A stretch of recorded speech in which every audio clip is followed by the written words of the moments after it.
Selon le Conseil chinois pour la promotion du commerce international, environ 90% des plus de 400 entreprises internationales interrogées au troisième trimestre 2024 sont satisfaites de l'environnement commercial en Chine. En outre, près de 20% d'entre elles prévoient d'accroître leurs investissements en Chine, soit une hausse de 2% par rapport au trimestre précédent. International Flavors and Fragrances, une entreprise figurant au classement Fortune 500 dans le domaine de l'alimentation, des boissons, des parfums et des soins personnels, a ouvert un nouveau centre de recherche et de développement à Shanghai. Il s'agit du plus grand centre de recherche et de développement de l'entreprise en Asie, ce qui porte l'investissement total dans cette installation créative à 100 millions de dollars. Eric Fearwald, PTG d'IFF, nous fait part de son point de vue sur le marché chinois et sur la manière dont les récents changements de politique améliorent le climat d'investissement.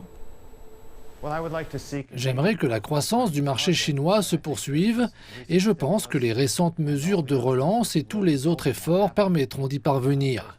Il y a eu un ralentissement temporaire, mais j'ai l'impression que cela commence à revenir.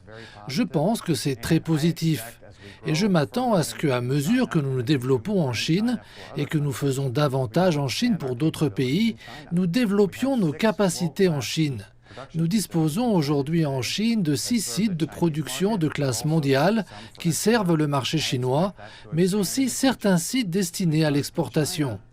Je m'attends à ce que cela se développe à l'avenir parce qu'en Chine, nous pouvons voir une production de très haute qualité, une chaîne d'approvisionnement très fiable et des produits très rentables.